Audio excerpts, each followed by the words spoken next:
Hi everyone, it's Elizabeth here. So I wanted to do a quick video in regards to what you reap is what you sow. So obviously what you reap is what you sow is tied to the Bible and some biblical references and verses. And it has been a metaphor that's been taken from the concepts of farming.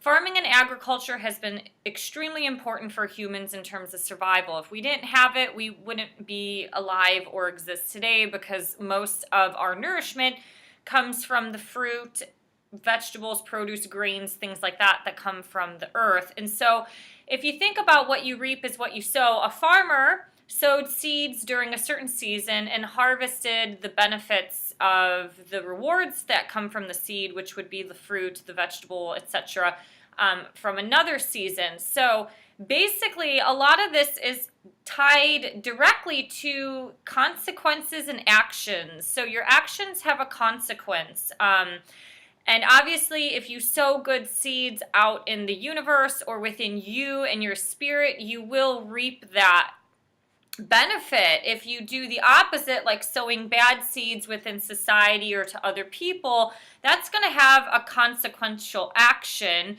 that most likely will be detrimental. A lot of times people think things are super immediate, and people don't really realize how the spiritual world works, is that what you reap is what you sow, and that sowing of the seed is eventually going to catch up to you. There are so many random stories in life, like somebody that committed murder in 1977.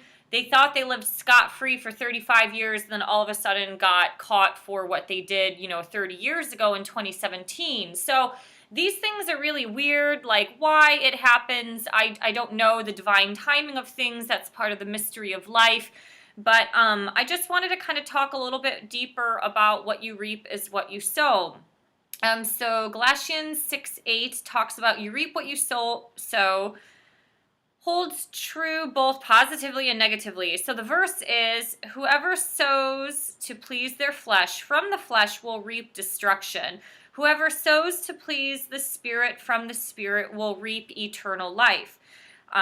This verse summarizes the principle that when we are selfish, proud, unjust, sinful, and trusting in our own ability or worth to save us, we are sowing to the flesh, and destruction will eventually come and awaits us. Now, when we are selfless, generous, kind, and depending on God's provision and salvation, we are sowing to the Spirit, which will reap eternal life. So that in itself, a Christianity talks about what you reap, what you sow is in terms a lot on like your eternal spirit and salvation. But what you do on this planet also has a lot of effects, either in a positive or a negative way. And so a lot of people know that concept karma that comes from yoga or Hinduism, which is kind of like what you put out will come back to you. So if you're constantly, doing quote unquote good things, good karma is going to come back to you. And if you're quote unquote doing bad things like deceiving people, cheating, lying, stealing, whatever it is, being greedy, that's going to come back to you. And I always use this example of the Christmas Carol. When Scrooge saw his past, present, and future, if he continued to live his life as like a miser and a very stingy man, he saw that his future was going to be very lonely and dark and bleak. And so that, I think, was a lot of the motivation to make him change, to want to be, a more generous person and to be around people, kind of that loving energy. So it is a really interesting story. But you see this a lot today. I mean, not only in the business world, the modern world is, it's great in one area of life, and then it's really cruel and unjust in other areas. And the reality is that history is repeating itself. So humanity has always been tough and brutal. It's just we're not, mass slaughtering people on the streets in terms of like trying to survive in our city, like obviously people did in the Middle Ages about raping, pillaging, and plundering, different communities and things like that. But the corporate world is horrible, and greed has taken over man's soul, and the corporations definitely have an upper hand on America. Obviously with somebody like Donald Trump being president, this is a direct example of how it takes a freaking billionaire to beat a bunch of billionaires. Whether you like the guy or not is not the moral of this story. It's like it takes a billionaire to be able to actually do something and to lead a country. And this is really bad because at some point, you know, it's like the bubble is going to bust, and eventually, you know, things will probably fall down and collapse. We've already seen it back with the market crash in 2008 and the depression, the Great Depression back in the 30s. So in Hinduism, you know, karma is intrinsically linked to the concept of getting back what one puts forward. So it's not exactly the same as maybe reaping as you're sowing, but it kind of is. I mean, the two have a little bit of differences in that. But if you continuously try to live more of a spiritual, a pure life, so you're actually doing things to fulfill your spirit and yourself instead of fulfilling your ego, you know, these things will greatly benefit you in the future, and those actions will be rewarded. It will be rewarded in somewhere in life. You know, I'm noticing this a lot in dating because I do believe the law of attraction has its merits, and I kind of notice like losers are going to find losers. Highly intelligent people are going to find highly intelligent people. It doesn't mean like just because you have a PhD you're only going to attract people with PhDs. You're probably going to attract a lot of people with higher education, but that's not always necessarily the case.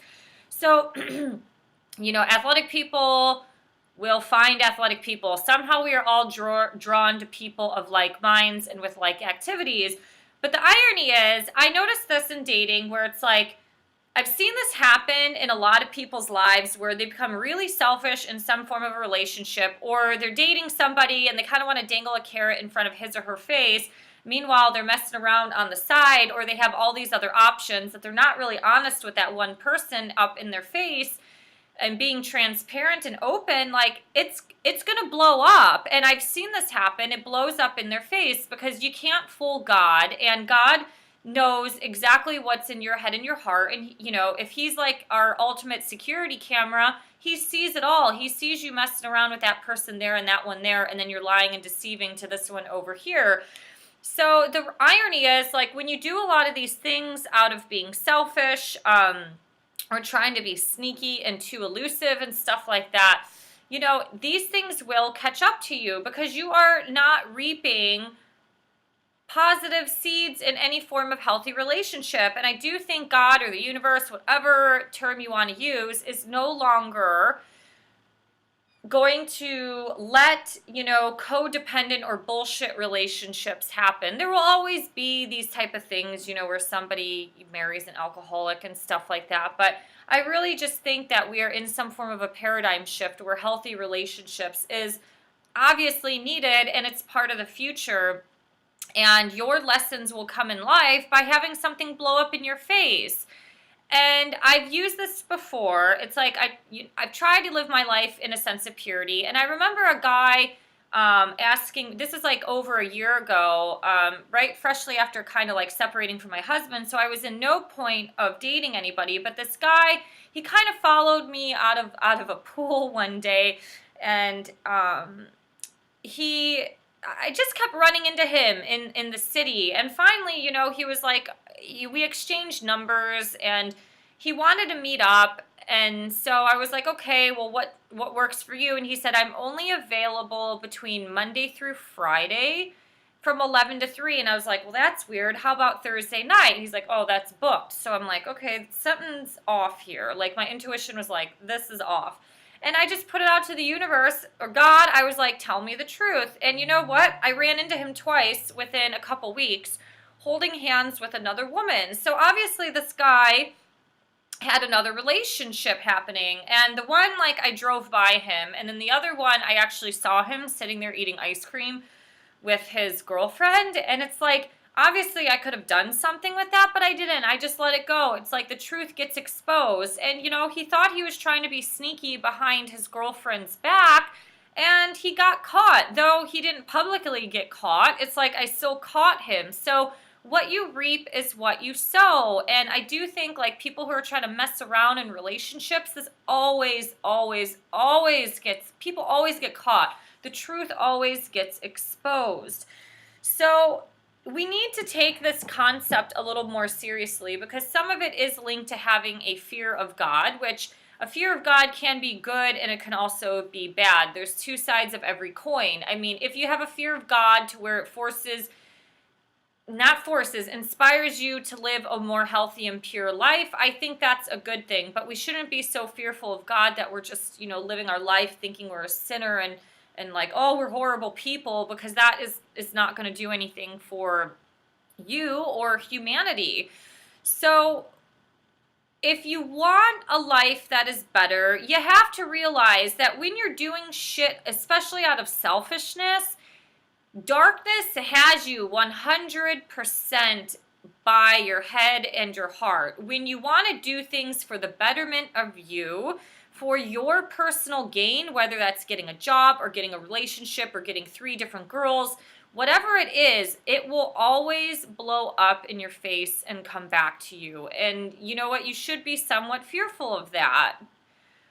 So if you're on a path to health and well-being, a path to God, you have to really take what you reap, what you sow as something serious. This doesn't mean that you should go around egotistically and just trying to keep your eyes open for every opportunity to help every person, because to some degree that's not coming from the pure place of your heart. But you know what? If you're at the store and some old lady is struggling to open a door or carry her grocery bag, maybe you help her in that moment if you have some spare time. You know what I mean? It's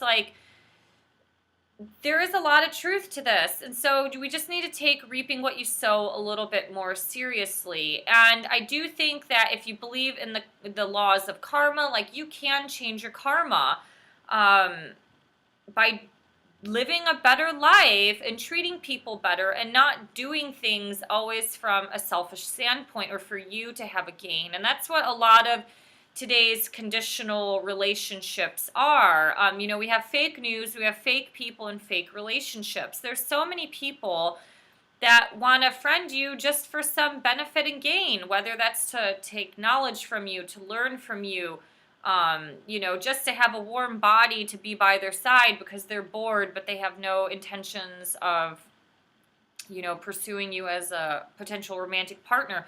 People do all sorts of weird shit today. So the more good you put out, generally the more it comes back. It might come back in the same area of life or something different. Who knows? That's up to God and the divine.